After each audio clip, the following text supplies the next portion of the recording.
Hello everyone, मैं उमेश पाल आप सभी विद्यार्थियों का आपके अपने चैनल टीचर्स वर्ड में स्वागत करता हूं। और सभी प्रिय विद्यार्थियों को राधे राधे, जय श्री कृष्णा। आशा है कि आप सभी स्वस्थ और मस्त होंगे और आप अपनी सीटेट की प्रिपरेशन बिल्कुल जुझारू तरीके से कर रहे होंगे। उसी क्रम में आज हम लोग मैथ्स पेडागोजी को डिस्कस करने वाले हैं और सभी विद्यार्थियों से रिक्वेस्ट है, क्लास को स्टार्ट करने से पहले रिक्वेस्ट है कि आप अपने चैनल को शेयर और सब्सक्राइब जरूर कर लें और कमेंट्स करना बिल्कुल मत भूलें। ठीक है, चलते हैं और अगले क्वेश्चन की ओर हम लोग बढ़ते हैं। यहाँ पर हम लोग देखेंगे कि जो हम लोग क्वेश्चंस करने जा रहे हैं ये सारे के सारे आपको सीटेट के एग्जाम में एज इट इज़ दिखने वाले हैं। ठीक है, सो बहुत ही ध्यान से पढ़िएगा। देखिए, पहला क्वेश्चन लिखा हुआ है आपके सामने कि जियो बोर्ड किसके शिक्षण का एक प्रभावी साधन है। एक्चुअली जियो बोर्ड होती क्या चीज़ है, मैंने यहाँ पे देखिए एक फिगर लगा रखी है। जियो बोर्ड कुछ इस तरीके से होता है और इस पर एक लकड़ी का फ्रेम होता है, कैसे कह सकते हो, और इस पर बहुत सारी मतलब उभरी हुई कील लगी होती हैं, है ना, जिसमें इलास्टिक फंसा करके बच्चे को समझाना होता है। अध्यापक इसको यूज़ करते हैं, समझाते हैं कि ट्रायंगल कैसे दिखता है, स्क्वायर कैसे दिखता है, रेक्टेंगल कैसे होता है ना। कह सकते हो कि ज्यामिति से संबंधित जो भी आकृतियां बनती हैं उनके कॉन्सेप्ट को बहुत अच्छा बनाने के लिए ये सब कुछ किया जाता है, ताकि बच्चों को किन्हीं 2 अथवा 3 अथवा उससे ज़्यादा आकृतियों में जो भिन्नता होती है या अंतर होती है उसको समझने में कभी कोई समस्या ना हो, और विद्यार्थी स्वयं भी इसको करते हैं। ठीक है, सो आते हैं अपने ऑप्शंस को पढ़ते हैं। क्वेश्चन हमारा था कि जियो बोर्ड किसके शिक्षण का एक महत्वपूर्ण साधन है या प्रभावी साधन है। पहला ऑप्शन लिखा हुआ है कि आधारभूत ज्यामितीय अवधारणाओं जैसे किरणें, रेखाएं एवं कोण। तो देखिए, इन सब चीज़ों को बताने के लिए मतलब तो है ही, बट इसमें किरण और रेखा को नहीं प्रदर्शित कर पाते हैं कई बार, है ना। आते हैं, सबसे बेस्ट ऑप्शन आपका है कि ज्यामितीय आकृतियाँ और उनकी विशेषता बताने के लिए ऑप्शन हमारा सही हो जा रहा है सेकंड। ठीक है, अकॉर्डिंग टू क्वेश्चन। और देखिएगा सी ऑप्शन जैसे लिखा है कि सममिति की अवधारणा स्पष्ट करने हेतु, जी ये बिल्कुल भी नहीं है। आधारभूत ज्यामितीय अवधारणाएं जैसे फर्स्ट ऑप्शन लिखा था वो भी ठीक ऑप्शन नहीं है। सो आपका उत्तर बन जाता है कि ज्यामितीय आकृतियों के बारे में और उनकी विशेषताओं के बारे में ये जो जियो बोर्ड है वो बहुत ही स्पष्ट कॉन्सेप्ट क्लियर करता है। ठीक है, अगले क्वेश्चन पे आ रहे हैं हम लोग। नेक्स्ट क्वेश्चन लिखा हुआ है कि शिक्षार्थी के गणितीय निष्पादन समझते हो ना। गणितीय निष्पादन का मतलब होता है जो मैथमेटिकल परफॉर्मेंस होती है उसकी बात कर रहे हैं। ठीक है, सो शिक्षार्थी के गणितीय निष्पादन अवरोधन का मतलब होता है रुकावट के साथ संबंधित चाक्षुष स्मृति को कहा जाता है विजुअल मेमोरी। अवरोध का संभावित संकेतक है। ठीक है, कहने का अर्थ ये है कि गणितीय निष्पादन में जो अवरोध पैदा करे और जो विजुअल मेमोरी में अवरोध पैदा करे, ऐसे कॉन्सेप्ट को आपको ढूंढना है। तो सो ऑप्शन नंबर फर्स्ट पढ़ेंगे हम लोग। लिखा है गणित संबंधित तथ्यों के संधारण में अयोग्यता और समय बताने में कठिनाई। ठीक है, ये विजुअल मेमोरी में अवरोध पैदा करता है। सो या अवरोध है, उसका संकेत है ये, है ना। से उसका उत्तर बन जाता है आपका फर्स्ट वाला। अगले क्वेश्चन की ओर हम लोग जाएंगे। देखिएगा कि आपका जो question number option number second लिखा हुआ है वो आपका उत्तर यहाँ पे नहीं बनेगा। संख्या रेखा का प्रयोग करने में कठिनाई, है ना, एक क्रम में गणना करने में कठिनाई, तो ये इसमें नहीं आएंगे। आपका उत्तर सही बन जाता है कि गणित संबंधित तथ्यों के संधारण में अयोग्यता और समय बताने में कठिनाई। ओके, चलते हैं अगले क्वेश्चन पे आएंगे और वहाँ देखेंगे लिखा हुआ है कि प्राथमिक कक्षा का एक बच्चा संख्या, संक्रिया, चिन्हों, संक्रिया समझते हो ना, ऑपरेशन, जो मूलभूत संक्रियाएं होती हैं। ठीक है, मतलब मूलभूत संक्रियाओं में से आता है जैसे जोड़, घटाना, गुणा, भाग, इसकी बात कर रहे होते हैं। ठीक है, संक्रिया, चिन्हों जैसे प्रतीक के बारे में न जानना, सिक्कों एवं घड़ी की सुइयों में अंतर स्थापित नहीं कर पा रहा है, यह तथ्य इंगित करता है कि इस बच्चे को निम्नलिखित में से किस क्षेत्र में समस्या है। तो देखिएगा, श्रवण स्मृति आप जानते हो, जो लिसनिंग मेमोरी की बात कर रहे हैं, प्रक्रिया स्मृति मेमोरी, ये प्रोसेसिंग मेमोरी की बात कर रहे हैं, ये लैंग्वेज की बात है। एक्चुअली उसको विजन प्रॉब्लम में दृश्य प्रक्रमण है। प्रक्रमण का मतलब होता है प्रोसेसिंग, मतलब धीमी गति से प्रोसेस होता है। ठीक है ना, तो दृश्य प्रक्रमण की इसको समस्या हो सकती है ऐसे विद्यार्थियों को। अगले प्रश्न की ओर हम लोग बढ़ेंगे। अगला क्वेश्चन लिखा हुआ है कि गणित की शिक्षा का मुख्य उद्देश्य क्या है, गणित को क्यों पढ़ा जाना चाहिए, इसके उद्देश्य के बारे में बताना है। तो जैसे फर्स्ट ऑप्शन लिखा हुआ है कि उपयोगी क्षमताओं को विकसित करना। उपयोगी क्षमताओं को विकसित करना, इसका एक संकीर्ण जवाब होगा। उपयोगी क्षमताओं का मतलब है भैया जो हमारी नीड है, भाई हम बच्चा है, मशीन नहीं है। अगर मशीन होगी तो हमारी जो ज़रूरत होगी उसके हिसाब से उसकी क्षमताओं को हम डेवलप करने का प्रयास करेंगे। ठीक है, ये हो गया उपयोगी क्षमता। बच्चे में जो क्षमता होगी उसी को तो विकसित करना है। सो फर्स्ट ऑप्शन बिल्कुल ही गलत है, नहीं हो सकेगा।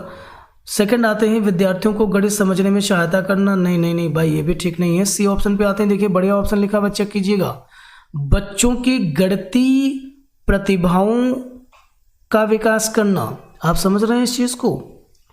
बच्चों के अंदर जो मैथमेटिकल कैपेबिलिटी है उसको डेवलप करना है। अगर बच्चे में गणित की पावर ही नहीं है, कैपेबिलिटी ही नहीं है, तो उसको हम कैसे विकसित कर पाएंगे, है ना। तो जो उसके अंदर जन्मजात शक्तियां हैं उन्हीं को विकसित करने का मुख्य उद्देश्य होता है मैथ्स का।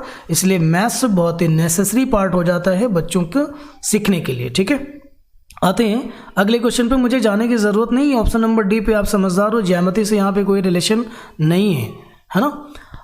नंबर 5 आते हैं कि प्राथमिक स्तर पर 10 ग्राम जो लोग ना जानते हो वो यहाँ देखिएगा, इस तरीके की फिगर होती है 10 ग्राम, जिसमें बहुत सारे रेक्टेंगल्स और बहुत सारे ट्रायंगल्स और स्क्वायर्स के फॉर्मेट होते हैं। लगभग यहाँ पे 7 ट्रायंगल्स होते हैं। इस तरीके की फिगर होती है। ठीक है, बिंदु के खेल एक्चुअली मैं आपको बताऊं कि होता क्या है कि जैसे आप देखते होंगे कि जो पहेलियां होती हैं एक तरीके से, है ना, कि डॉट डॉट उसको बना दिए गए, तो उसमें बच्चे क्या करते हैं, उस फिगर को कंप्लीट करने का काम करते हैं, मतलब ओवर राइटिंग करते हैं कह सकते हो, है ना। प्रतिरूप को कहा जाता है पैटर्न, है ना। तो बच्चों को एक पैटर्न दे दिया जाता है, इसे कंप्लीट करने के लिए कहा जाता है। ठीक है, इससे क्या होता है कि बच्चों को मनोरंजन भी हो रहा था उनका, और वो मैथ्स के कॉन्सेप्ट को समझ भी रहे होते हैं। ठीक है, तो देखिएगा क्वेश्चन को अब हम लोग समझेंगे कि प्राथमिक स्तर पर 10 ग्राम ये सारी शिक्षण सामग्री है। बिंदु का खेल, प्रतिरूप इत्यादि का प्रयोग विद्यार्थियों की सहायता करते हैं। तो देखिएगा बहुत बढ़िया ऑप्शन लिखा, पहले ही लिखा हुआ है। इस तरीके की चीज़ों को करने से बच्चों के अंदर स्थानिक समझ डेवलप होगी। ठीक है, स्थानिक समझ क्या होती है? स्पेशल अंडरस्टैंडिंग होती है, मतलब आकृति से संबंधित समझ पैदा हो जाती है। मतलब आकृतियाँ किस शेप में होती हैं, कैसे निर्मित होती हैं, कैसे और नए तरीके से क्रिएट किया जा सकता है, ये सारी चीज़ें कहलाती हैं स्थानिक समझ। और स्थानिक समझ अगर आपको नहीं समझ आ रहा तो उनके अंदर ज़्यादा पाई जाती है जो लोग मूर्तियाँ बनाते हैं, जो आर्किटेक्चर होते हैं। ठीक है, उनके अंदर स्पेशल अंडरस्टैंडिंग ही होती है ना। और आप देखते होंगे जो लोग स्केच बनाने का काम करते हैं, उनके अंदर भी इसी तरीके का इंटेलिजेंस पाया जाता है। सो अगर 10 ग्राम बिंदु के खेल और पैटर्न यूज़ करे जाएंगे बच्चों को मैथ्स पढ़ाने के दौरान, तो बच्चों के अंदर स्थानिक समझ का विकास होगा। ठीक है, सो आगे कहिए तो पढ़ लेते हैं ऑप्शंस, बाकी कोई ज़रूरत नहीं है, देख लेते हैं। सेकंड ऑप्शन भी आपका संख्याओं में तुलनात्मक बोध विकसित करने के लिए बिल्कुल भी ठीक नहीं है। परिकलन क्वेश्चन के संवर्धन को एक्सेलरेशन कहा जाता है, परिकलन कहा जाता है काउंटिंग को, कैलकुलेटिंग कह सकते हो। ठीक है, कैलकुलेशन कह सकते हो। मूलभूत संक्रियाओं को समझने में, मूलभूत संक्रियाओं का मतलब होता है जोड़ना, घटाना, गुणा भाग करना। जो मैथ्स की 4 मूलभूत संक्रियाएं होती हैं, जोड़ना, घटाना, गुणा और भाग, ये मैथ्स में 4 मूलभूत संक्रिया मानी जाती हैं। ठीक है, अगले क्वेश्चन की ओर हम लोग बढ़ेंगे। कह रहे हैं कि राष्ट्रीय पाठचर्या रूपरेखा 2005 के अनुसार विद्यालयों में गणित शिक्षण का संकीर्ण उद्देश्य है। संकीर्ण उद्देश्य क्या है? जो मैथ्स को सीखने के लिए बिल्कुल आपको सीमित करता हो। ठीक है, सो देखिएगा फर्स्ट ऑप्शन आपका लिखा हुआ है संख्यात्मक कौशलों का विकास। मतलब गणित का सिर्फ इतना ही उद्देश्य है कि वो हमें सिर्फ कैलकुलेटिंग पार्ट सिखाता है, या हमारी कैलकुलेटिंग कैपेबिलिटी को बढ़ाने का काम करता है, या हमें नंबर्स को किस तरीके से सॉल्व करना है, सिर्फ इस पर बात करेगा? जी बिल्कुल भी नहीं है। वो कह सकते हो कि कंप्लीट मस्तिष्क का विकास करने के लिए मैथ्स को पढ़ा जाना आवश्यक होता है। और मैथ्स हमारी डेली लाइफ में बहुत ज़्यादा यूज़फुल होती है। सो ये एक संकीर्ण उद्देश्य है कि मैथ्स में सिर्फ हम कैलकुलेशन सीखते हैं, बिल्कुल गलत जवाब होगा। सो ऑप्शन हमारा यही बन जाएगा फर्स्ट। अगले क्वेश्चन पे हम लोग जा रहे हैं। आकांक्षा गणित की एक अच्छी अध्यापिका बनना चाहती हैं, इसलिए गणित की अच्छी अध्यापिका होने के लिए उनके पास किस तरह से कौन कौन से गुण होने की आवश्यकता है। तो देखिएगा, उनके अंदर अच्छा संप्रेषण कौशल हो। संप्रेषण समझते हैं हम, कम्युनिकेशन मतलब अच्छा बोल लेती हूँ, ठीक है। मैथ्स में ज़रूरी है बट इतना भी नहीं। कम समय में अधिक प्रश्न हल करने की कुशलता हो, मतलब बहुत फास्ट कैलकुलेट करती हूँ, तो मुझे नहीं लगता कि इसकी कोई आवश्यकता है। ऑप्शन नंबर सी पे आते हैं, गणितीय विषय वस्तु को वास्तविक जीवन से जोड़ने के लिए अवधारणात्मक ज्ञान, समझ व योग्यता होनी चाहिए। ये उत्तर बिल्कुल सही होगा। आकांक्षा के अंदर अगर ये फैक्ट होते हैं, ये प्रॉपर्टीज़ होती हैं, ये विशेषता होती है, तो वह एक अच्छी अध्यापिका हो सकती हैं, ठीक है। अगले प्रश्न पे हम लोग आ रहे हैं। प्राथमिक अवस्था में गणित में रचनात्मक मूल्यांकन में अंतर्निहित है। प्राथमिक अवस्था में गणित में रचनात्मक मूल्यांकन में अंतर्निहित है। तो रचनात्मक मूल्यांकन में अंतर्निहित का क्या अर्थ हो जाता है? रचनात्मक मूल्यांकन मतलब देखेंगे क्या चीज़ है, कैसे होगी, अंतर्निहित होगा। तो देखिएगा, सामान्य त्रुटियों को पहचानना, क्रिया प्रणाली के ज्ञान और विश्लेषणात्मक प्रतिभाओं की परीक्षा। जी नहीं, देखिएगा, रचनात्मक मूल्यांकन जो होता है ना, वो अधिगम में जो असंगतियां हों, मतलब सीखने में जहाँ पर समस्या हो रही हो, और शिक्षण में कमियां पहचानना, ठीक है ना भैया। मूल्यांकन जो हो रहा है ना, उससे सिर्फ बच्चे के बारे में थोड़ी जानते हैं, हम खुद के बारे में भी जानते हैं कि हम कहाँ पर फेल हो रहे हैं, और जहाँ भी हम फेल हो रहे हैं उस पर हम सुधार करेंगे। और बिना मूल्यांकन की चीज़ें हमें समझ नहीं आएंगी कि हम कहाँ पर फेल हो रहे हैं, ठीक है। सो अगले क्वेश्चन पे आ रहे हैं हम लोग। जैसे वैदिक गणित का नाम आप सभी ने सुना होगा, आजकल विशेष रूप से प्राथमिक विद्यालय के बच्चों में बहुत लोकप्रिय होती चली जा रही है। इसका प्रयोग निम्नलिखित में से किसके विकास में सहायक है? तो देखिएगा, वैदिक गणित का जो मुख्य उद्देश्य है वो कैलकुलेशन को बहुत फास्ट करता है। अगर ये भी आपको समझ नहीं आ रहा, तो जो शॉर्ट ट्रिक्स आप मैथ्स में यूज़ करते हो ना, वो वैदिक गणित की ही देन है। कम समय में प्रॉब्लम को सॉल्व करने की जो मेथड्स देने वाली मैथ्स है, मैथ्स का सेक्शन है, वो वैदिक गणित कहलाती है। अब आपको समझ में आ गया होगा कि हम किस ऑप्शन को उत्तर माने। तो देखिएगा, फर्स्ट, विद्यार्थियों के गणित में एकाग्रता, बिल्कुल भी नहीं। गणित में गणना के कौशल तथा गति, जी बिल्कुल। आप देखिएगा, वैदिक गणित के संबंध में प्रश्न पूछा जा रहा है, तो गणित में गणना के कौशल और गति की आवश्यकता है, ठीक है। वैदिक गणित जो बच्चे पढ़ते हैं उनके अंदर गणना के कौशल और गति बहुत तेज हो जाती है। अगले क्वेश्चन पे हम लोग जाएंगे। गणित की पाठ्य पुस्तक में विभिन्न प्रकरणों में खंड अभ्यास समय को समावेशित करने का क्या उद्देश्य है? तो देखिएगा, दैनिक दिनचर्या में बदलाव, जी नहीं। समय का बेहतर सदुपयोग करना, ऐसा भी नहीं है। देखिएगा, सी ऑप्शन लिखा है, विस्तृत अधिगम, अवसर प्रदान करना, मतलब जो एक्सरसाइज मैथ्स में लगी होती हैं वो क्या कर रही हैं, लर्निंग को और ज़्यादा डिस्क्रिप्टिव बना देंगी, और ज़्यादा डेप्थ में हम चीज़ों को सीख सकेंगे और अभ्यास कर सकेंगे, ठीक है। अगले क्वेश्चन पे हम लोग जाएंगे। यदि एक शिक्षार्थी को संख्याओं और परिकलन में समस्या हो रही है तो उसमें असमर्थता हो सकती है। किस तरीके की डिसेबिलिटी होगी उसके अंदर? डिसकैलकुलिया होगी। सिंपल है, गणित से संबंधित कोई भी समस्या इस तरीके की होती है ना, तो उसका नाम है डिसकैलकुलिया। और डिसकैलकुलिया को हम लोग हिंदी में बुलाते हैं गणितीय अक्षमता। ओके, सॉरी, देखिएगा, ऑप्शन नंबर डी भी टिक हो रहा है। चलिए आते हैं, हाईलाइट हो चुका था वो भी। आपका ऑप्शन आ जाता है सी, है ना, जिसको हम लोग कहते हैं डिसकैलकुलिया। ये मान नहीं रहे भाई साहब, लेकिन मानना तो पड़ेगा ना।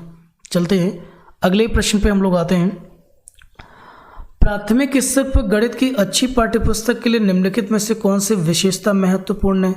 तो देख लीजिएगा, प्राथमिक स्तर पर गणित की अच्छी पाठ्यपुस्तक के लिए निम्नलिखित में से कौन सी विशेषता महत्वपूर्ण है?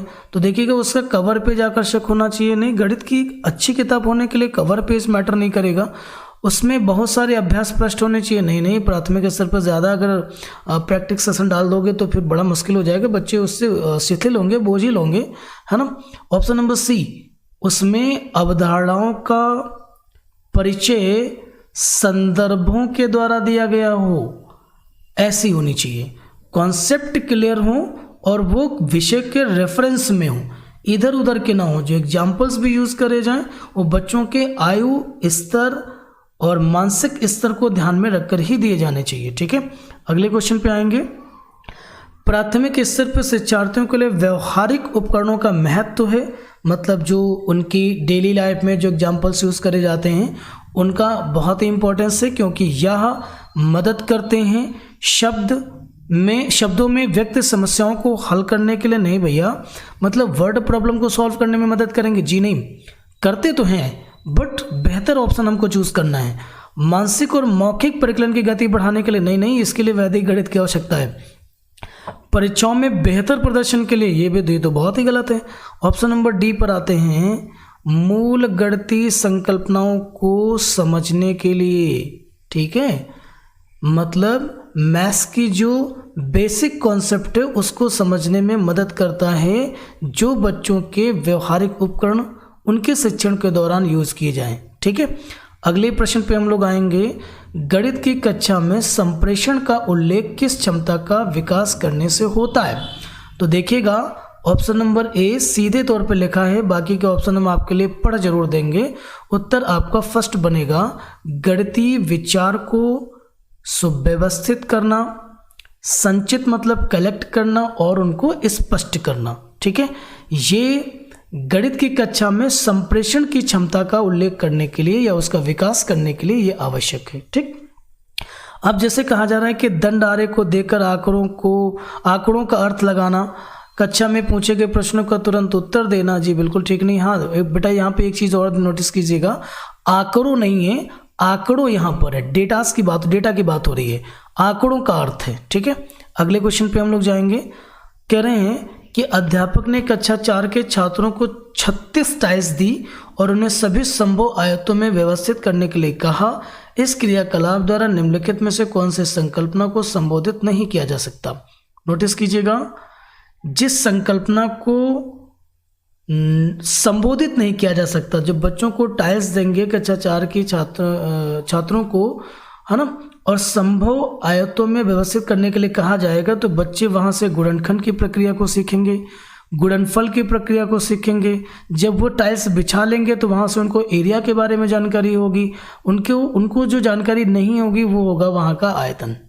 वॉल्यूम के संबंध में उन्हें कोई जानकारी नहीं मिलेगी, इसलिए इसका जो सही उत्तर बन जाता है वो आयतन है, क्योंकि मुझे नहीं होने पर ध्यान रखना है कि नहीं कहा जा रहा, जो संकल्पना को संबोधित नहीं करेगा। ठीक है, आज की क्लास मुझे यहीं पर वाइंड अप करनी होगी, क्योंकि मैंने आपके साथ 15 क्वेश्चन मैथ्स पेडागोजी के डिस्कस कर लिए हैं और अगली क्लास हम लोग CDP की करेंगे, है ना, वहाँ पर हम लोग 30 क्वेश्चन डिस्कस करने वाले हैं। तो सभी विद्यार्थियों से अनुरोध है कि इसे पढ़ें, समझें, कोई समस्या हो तो कमेंट्स के थ्रू मुझे डिस्कस करें और चैनल को सब्सक्राइब और शेयर करना बिल्कुल मत भूलें और सभी मित्रों तक ये चैनल को जरूर पहुंचा दें। ठीक है, थैंक यू सो मच।